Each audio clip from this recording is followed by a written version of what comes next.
In today's episode of Getting Geeky with Game Relief, I sit down with Adam from Lost Age Games to talk all about Fugue and how it can mess with your mind. Then we'll see what's on Kickstarter.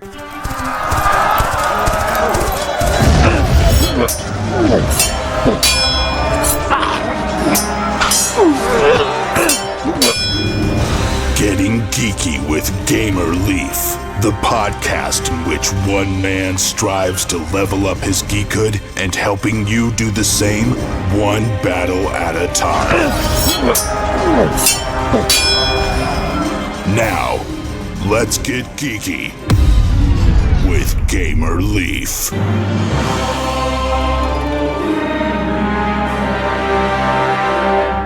Your mind has split and is at war with itself. You must leverage the forces of your imagination, vision, depth, passion, and spirit to dominate your opponents and wrestle back control of your mind. Did that sound familiar to you guys? It didn't to me either, but this is the story of Fugue, a new game on Kickstarter, and today we're lucky enough to have on the creator mastermind behind this game, Adam. Is that right, Adam? Is that how you fall in line with Fugue? Yes, that's how you do it. Awesome. Thank you so much for joining us on Getting Geeky with Game Relief. We really appreciate it. Oh, my pleasure. No problem at all. Now, before we jump into your game and everything, Adam, let's rewind a little bit if we could. How did you get into playing tabletop board games?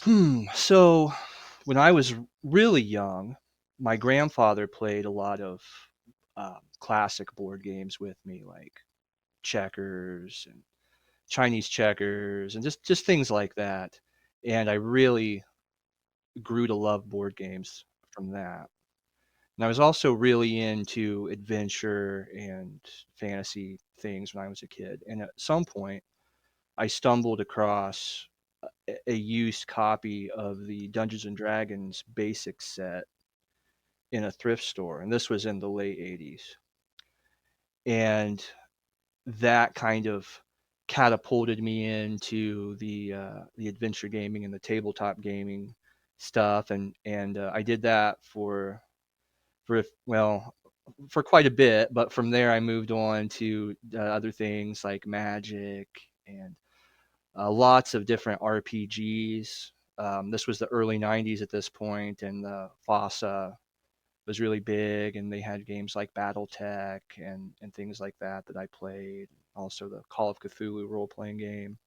Played a lot of role-playing games. Then with my family, we still played some more classic games like Risk or Monopoly or things like that. I think Risk eventually turned into Axis and Allies for me, and I played that for a long time. Still enjoy it. And then that's probably about how I got into it. Steve Jackson games, things like that. Oh, okay, awesome. And what are you playing these days, Adam? Well, when I have time, I play just about anything. I think we managed to play a game of Tiny Towns last night, and I'm really big into like dungeon crawl type games. I don't really get an opportunity to play them that often. Do you have a favorite one? No, but I have I just recently got Descent, and I'm learning how to play that, and hopefully I can get that on the table here really soon. But I think that one will be fun. But I've played games like Hero Quest and lots of Dungeons and Dragons over the years, so I would say probably Dungeons and Dragons might be my favorite. Oh, awesome. Yeah, I've been trying to hype myself up into learning that because we recently got the Stranger Things edition for the Dungeons and Dragons. Yeah, okay. So yeah, trying to hype myself up to learn how to play it. But that's awesome. And word on the street is you have a new game on Kickstarter. What can you tell us about Fugue? Okay, so yeah, Fugue is a small box tile game, and the theme of the game is you and your opponents are these forces inside of a mind trying to take control of the mind. And at the end of the game, the one who's managed to score the most points is the one who proves that they're the true identity of the mind. And the way the game works is you're moving these tiles that represent different pieces of the mind throughout the mind, and the one who can do that the most effectively is the one who will win. Okay, so we're moving the tiles throughout. So that like a victory point game, or how do you decide if you end up taking over the mind or whatnot? So basically, in this, the mind is split up into four different areas. There's the imagination area, the vision area, the passion area, and the depth area. And each of these areas they're all shared areas between the players in a way. And what you do is each turn tiles will come into your imagination area. Now each of these tiles will correspond to one of the areas of the mind. So when you put the tiles together, you'll create sets of two tiles. And then by using one of those sets, you can grab tiles and pull them from the different areas of the mind. So, for example, if you have a tile set of imagination, passion, you could use that set and then you could take any tile that's in any player's imagination and you could pull that tile over to your passion area, which is also the scoring area. And once you get two tiles into a passion area, you score. So there's a lot of player interaction, there's a lot of back and forth. And it might sound a little complicated, but once you've played it a few rounds, it's really smooth and it really sinks in how the game plays. Okay, so if I understand correctly, I'm trying to collect sets, and then once I have a set, I can steal other players' tiles for scoring. Is that right? Yes, yes. You're kind of collecting, you're kind of building sets by pulling tiles out of different areas and putting them into your areas. So one of the main areas in the game is it's called the vision area, and that's the area where you can create sets. So you're trying to kind of move tiles into that. And once you have sets in your vision area, that's when you can play them and use them against your opponents. Okay, interesting. And this isn't the first time that it's been on Kickstarter. What all has changed since the last go round or last try on Kickstarter? Well, no, yeah, this is a relaunch. What the first time well, originally, I'll back up a little bit, and I'll say that when we originally started designing the game, it we were going for an 18 card game, something very small that used cards. And as we began to play it and test it, we kind of felt like maybe the cards weren't the right way to go because there was a lot of movement. You're moving the cards around a lot, and we had to add some player aids and some different things like that into the game to make it more easy to understand. And eventually, it just kind of started to get bigger than what we wanted it to be. It started to get more expensive to manufacture, and what we put it up on Kickstarter, and it wasn't looking like it was going to do too well. So we decided to just pull it down and to cancel the project and just take everything back to the drawing board and see if we could make the game better. And I think at that time, this was about 5 months ago, and I'm not sure who had the idea first to go with tiles instead of cards, but it made a lot of sense because the tiles were a lot sturdier and uh, not as fiddly as the cards, and we were just able to make a lot of changes based on that. Then we started getting a lot of promotion and demos, and so far the Kickstarter is doing a lot better than it did last time. So we're pretty happy about that. Well, that's always good to hear. Now, besides revamping the game, did you do anything to revamp your Kickstarter campaign and everything like that? No, the Kickstarter campaign is about the same as it was. We had a slightly larger goal last time, like a larger funding goal, because we needed more money to produce the game because of just the size and the different components. But we were able to really uh, kind of trim things down and really get the funding goal down to what we felt was a good level and get the game down to a good price point. Oh, okay, so that's pretty good that you're able to do that. Does it take up less room on the table as well because you're not having a bunch of cards instead of you have the tiles? Right, yeah, it's a small box game now. In fact, everything the game will come with a draw bag, the bag that you use to draw the tiles from, and every component will fit into the draw bag. Right now, we're trying to get the rule book to the point where it will also fit in the draw bag along with everything else. So you can just have this draw bag and kind of, throw it somewhere up on your game shelf, and it won't take up a lot of space. And so yeah, it's very small box game. So we're really happy about that too. Well, there you go. Awesome. And did you have all the reviewers that you had back then for the previous campaign as well? We had Well, we were running into trouble trying to get reviewers last time, and this time we started early, and we were able to pull in a lot more reviewers, and they're all on the kick. I think they're all on the Kickstarter, and you could take a look at the different reviews, and all of the reviews have been really positive for the game. I mean, sure there'd be maybe a couple negative things to say here and there, but generally overall, all of the reviewers had a lot of positive things to say about the game. So we were really encouraged by that. Well, that's good to hear. Yeah, a lot of, from what I can tell, a lot of designers and game publishers listen to our show. So, per se, somebody's out there, they're thinking of going to Kickstarter and they're in a similar debacle or whatnot. What would your suggestion be on being able to get reviews in time? Well, start early. I'll say that. The you're really kind of just trying to find good quality reviewers, and you have to be able to give people time to get a really good quality product out and give them a lot of time to look at the game. And I think that having a finished prototype, or a prototype that's really close to being done, it always helps. And and just really, making sure that you'll work with the reviewers. We had a few of our reviewers are from the UK, and we we tried to help out and to get things over there. And I mean, the shipping is a little bit more expensive than here in the United States, but we think it's worth it. Trying to work with them, and we got a few good reviews from the UK too. So that would be my advice: is just to start early, and don't give up. And there's a lot of great resources um, online to find good reviewers. Yeah, I was about to ask about that. What resources did you use to find your reviewers? So I used about well, really two different resources. The first one was this reviewer group on Facebook. I bet I know what you're talking about. Let's see here.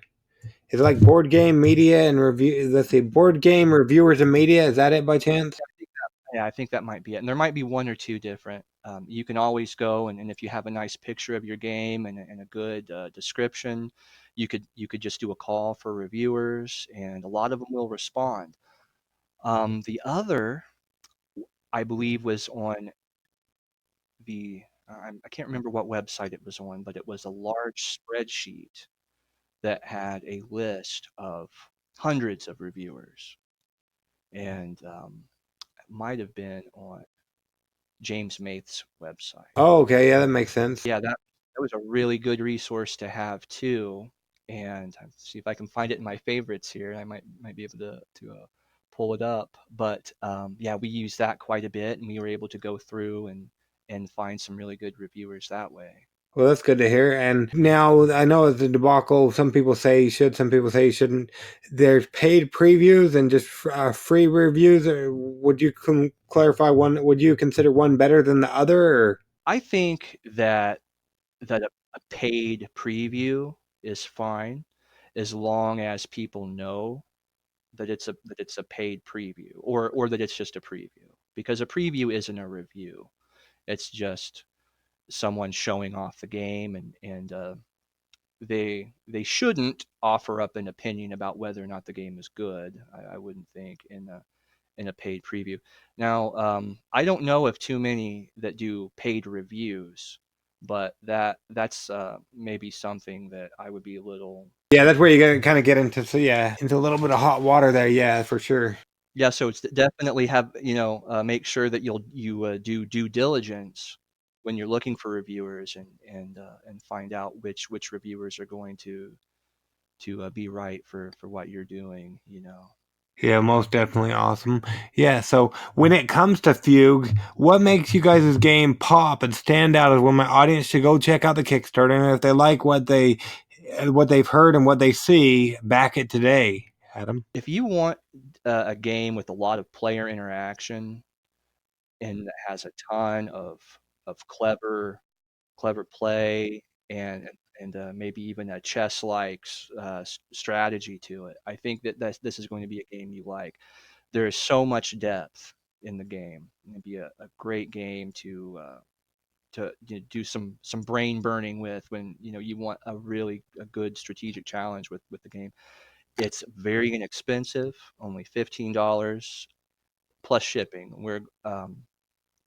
It's a small box, like I said before, and it's also very flexible. Now you can actually now it's a four-player game, but if you have two copies of the game, if you have two sets of the game, there are rules to where you can have up to five, six, seven, or eight players with the game. There's also different solo modes and at least two different player modes. Maybe if you want to try something a little bit different with the game than what the standard rules are. So I think there's a lot going on. I think the art's really nice. Thomas Robb did a really great job with the art, and we think that it's a really solid game. Plus, and this is just my own personal, I've never heard of a game like it before. So and there may be others, but I haven't heard of one yet. So it'll definitely be something different in your collection. Well, there you go. Awesome. Yeah, and just scrolling through the Kickstarter, like you said, the art does pop, and it sounds like some really cool gameplay as well. Thank you. Yeah, no, most definitely. And yes, and we'll make sure we leave all the links in the show notes so they can go ahead and click on over. Speaking of that, minus coming to your hometown to stalk you, how can people go about keeping up with you and everything you guys are doing over there at Lost Age Games? Well, everything is on our website, which is loststagegames.com. You can follow us on, like, we love to get people up on our Facebook page. That's facebook.com/loststagegames, at loststagegames on Twitter. And we also have our pages on Board Game Geek for our various games that we have, and feel free to come over there and subscribe. Awesome. And speaking of keeping up with you, somebody's listening later on down the road after the Kickstarter's fulfilled and all that fun stuff.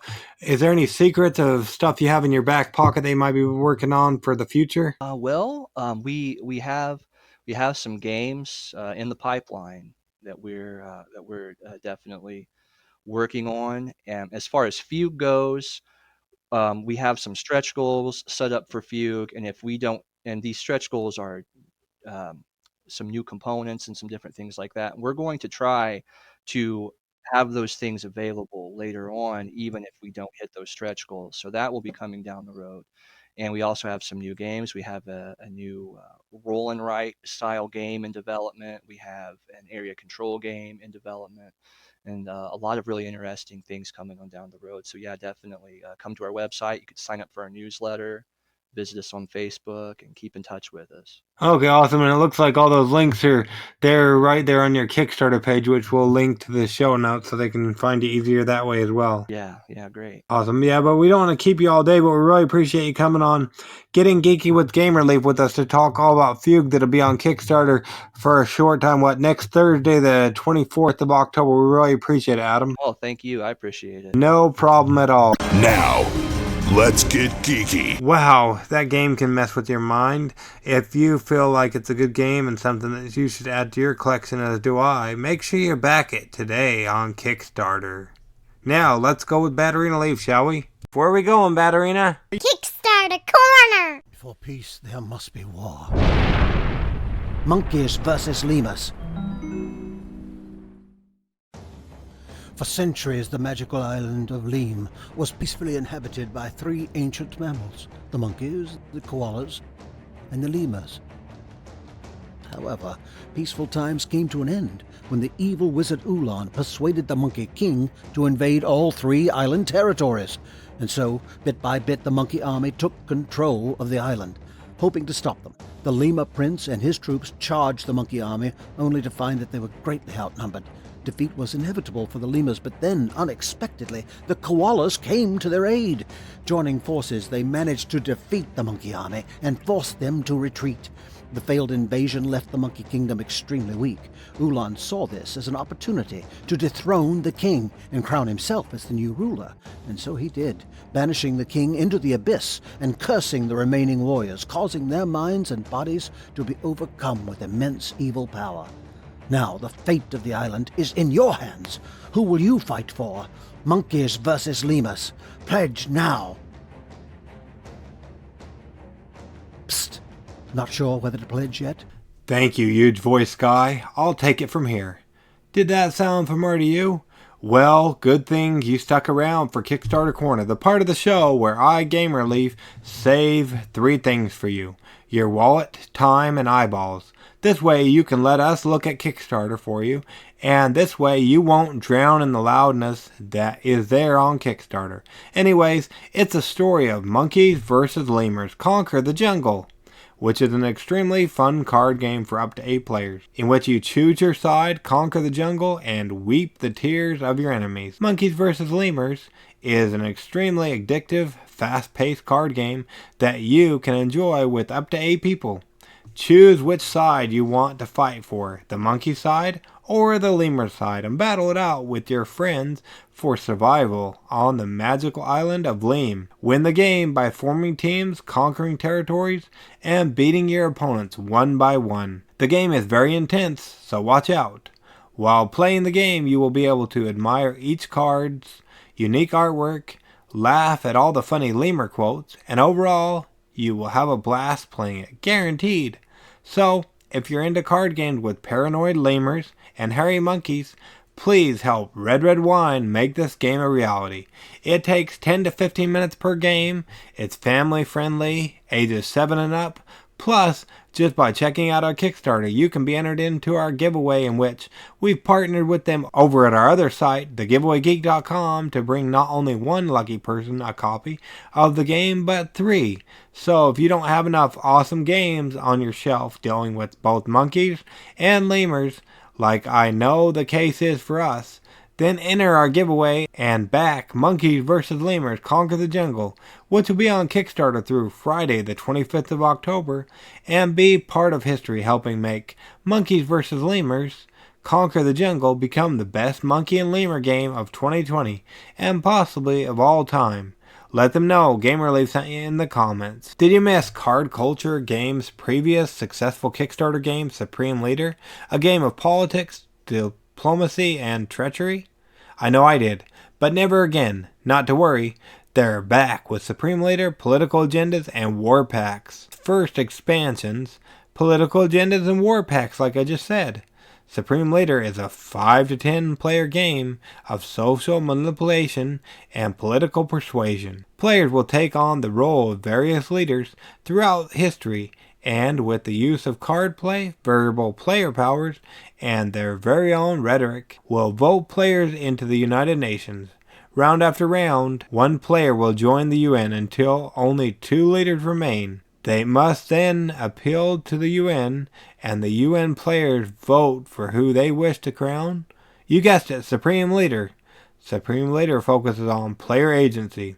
You choose your allies and who you want to be in your voting block. You decide what cards you want to buy and what rival leaders you wish to vote against. You must be careful who you go against and how you make your enemies. Event cards will come up that challenge the active players not in the UN, and variable player powers mean each leader has their own strength and their own unique power. You decide what it will take for you to become, you guessed it, Supreme Leader. What? You say you're not new to Supreme Leader? Why should you care? Well, you should, because political agendas are secret objectives that players are able to draw and purchase in-game. They are used in 2 ways. They can be scored, redeemed in-game for rewards such as money, or voting twice in the future.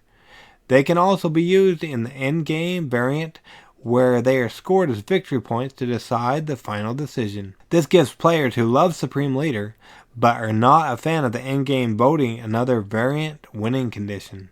Plus, the War Pack introduces new leaders, strategy cards, and event cards. Each pack will include 5 leaders, 15 strategy cards, and 5 event cards.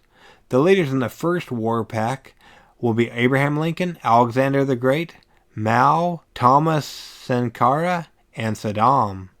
A bigger box to keep your Supreme Leader content neatly organized in a single place. The box last time around was a little small, so they're releasing this one for free to all Kickstarter backers. This box will leave room for future expansions and will allow fans to organize their cards by leaders, strategy cards, and event cards along with any future categories added to the game. But hey, don't take our word for it. Our friends, the Unfiltered Gamer and Logan Shops, both reviewed it. Head on over to the Kickstarter page via the link in our show notes and see how awesome this game is. Plus, make sure you're a subscriber to Getting Geeky with Game Relief in your favorite podcast catcher so you don't miss our sit-down with the creators. But don't wait for the interview. Go back Supreme Leader, Political Agendas, and War Packs before Tuesday the 22nd of October. Tell them Game Relief sent you in the comments on their Kickstarter page. Is it just me, or is the internet full of cute cat pictures and cat memes? Oh good, I thought I was going mad. Are your shelves full of Cthulhu games based on H.P. Lovecraft's mythos? Oh good, I'm not the only one. Did you know that H.P. Lovecraft also has a really short story all about some killer cats? I didn't either, until I found this next game. Gilgamesh Games is bringing us H.P. Lovecraft's The Cats of Ulthar card game. Based on a story by H.P. Lovecraft, use ancient mysticism to collect cats around your spellcaster and take out the villains. I didn't even know this was a reality, but it is. This quick play 2-player card game has magic, ancient elder gods, and of course, cats of all kinds. Got 15 minutes to weave spells, collect feline friends, and avoid summoning the wrath of Lovecraft-inspired Egyptian gods? Then head on over via the link in our show notes to check out Lovecraft's The Cats of Ulthar card game to learn more and become a backer today. Why just stop there though? That's what I thought. That'd be a bad place to stop because we've teamed up with Gilgamesh Games to bring you a giveaway over at thegiveawaygeek.com. So make sure to keep your eyes peeled for that. Also, keep your ears peeled for our sit down with the creator and mastermind behind this fun little game.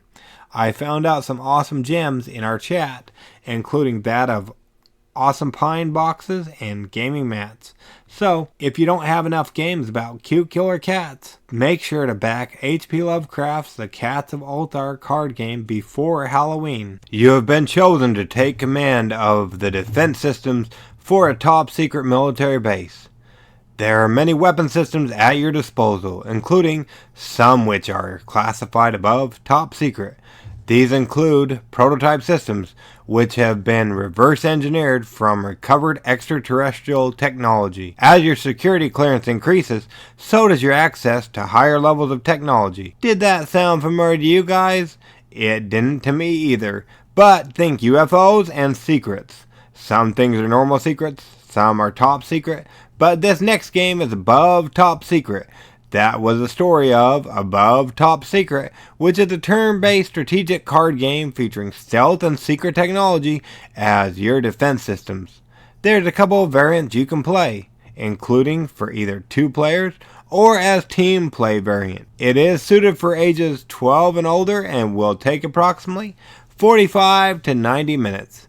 This is the official 2019 relaunch of the game under a new publisher, Three Mates Games. Besides the awesome art in this game, you know what I love? Well, if you've listened to the right episodes of Getting Geeky with Game Relief, then you're probably well aware that our family is suckers for neoprene game mats. They've got 4 of them to choose from, all at 20 Australian dollars.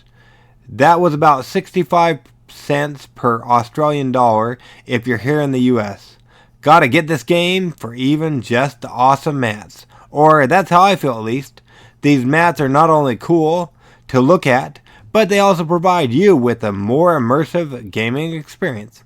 If you prefer to be filled in on what is above top secret, want an awesome game, and some super awesome play mats, head on over and check out Above Top Secret, the official relaunch, and then back it on Kickstarter before Sunday the 27th of October. Tell them Gamer Leaf sent you in the comments. It'll mean the world to them and to us. Rise and shine, campers. The bugle is sounding, so roll up your sleeping bags, break down your tents, and get ready for another beautiful day.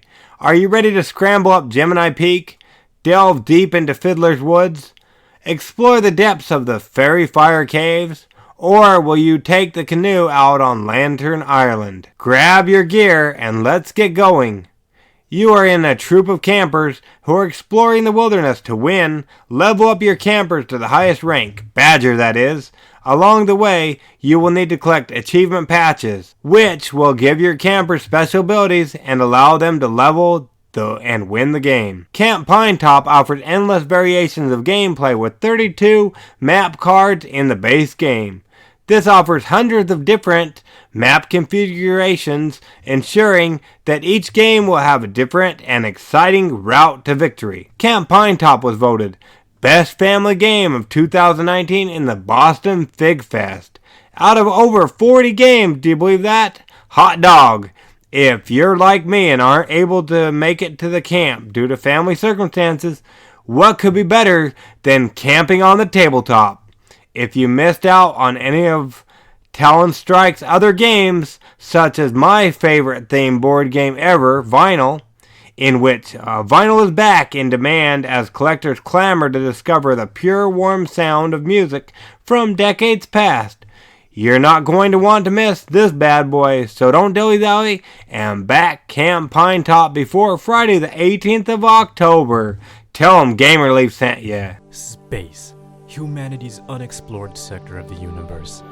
But deep in the asteroid belts, lost within the infinite vastness of the galaxy, the Oracle exists and waits to be discovered.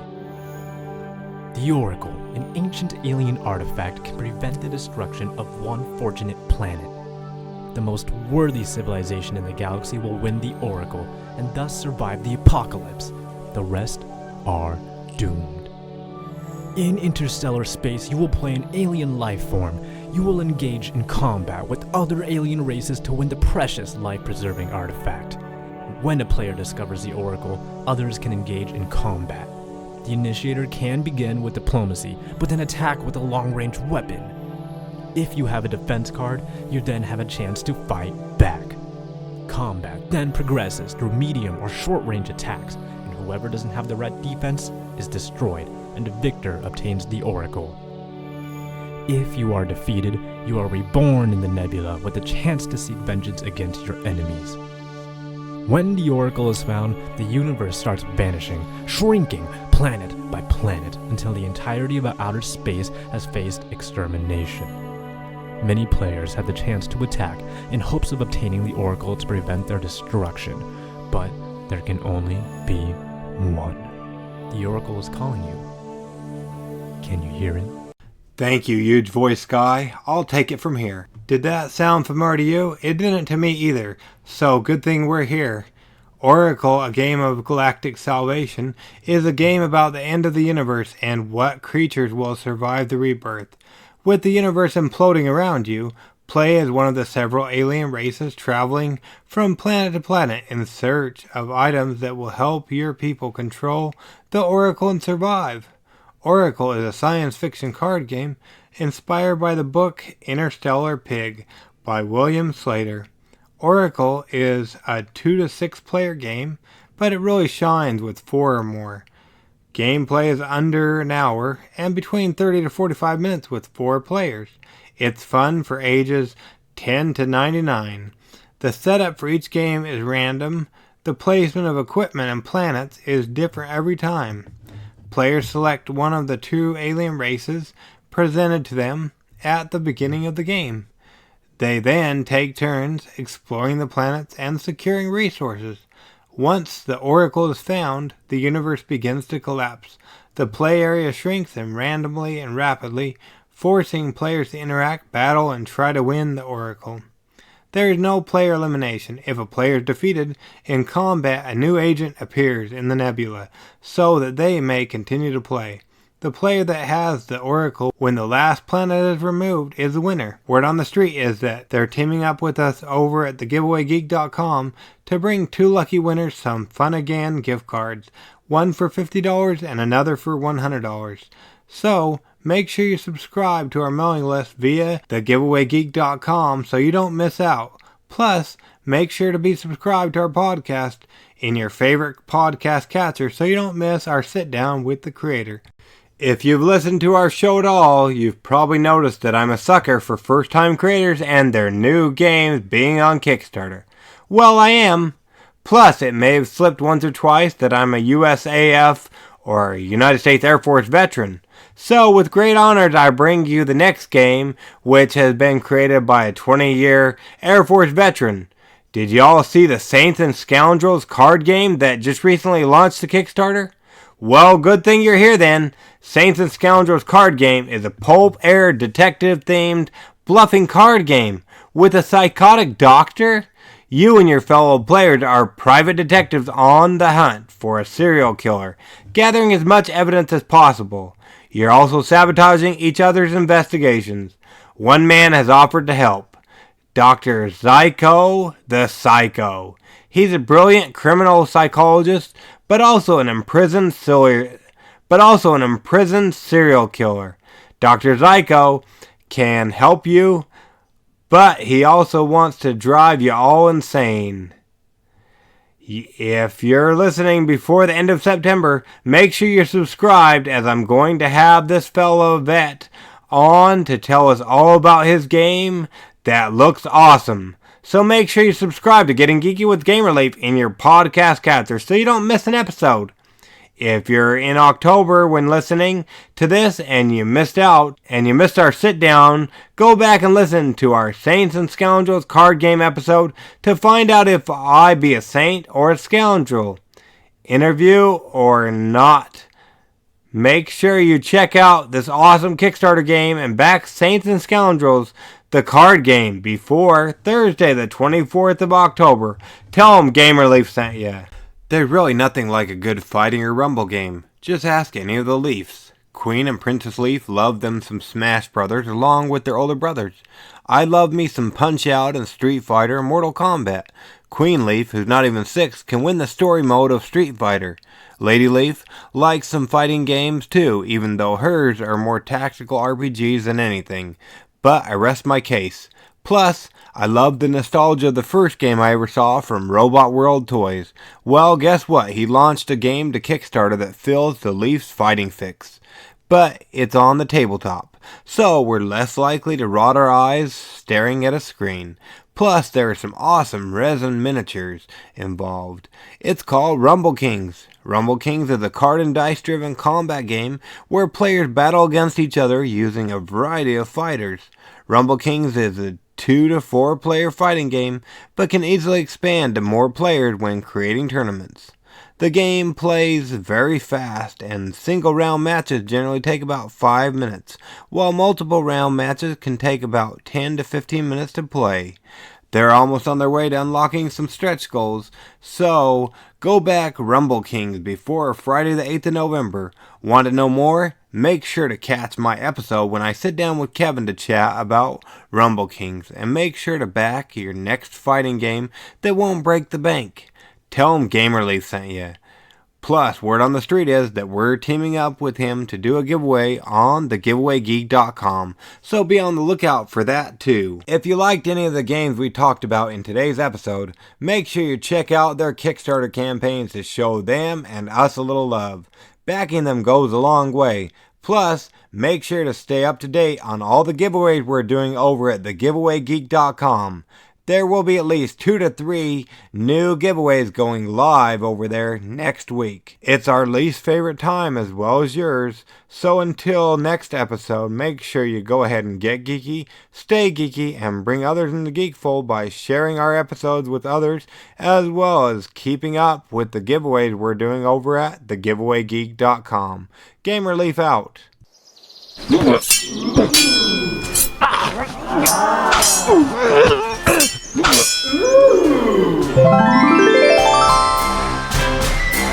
Gamer Leaf levels up. Tune in next week to see if Gamer Leaf's luck holds up.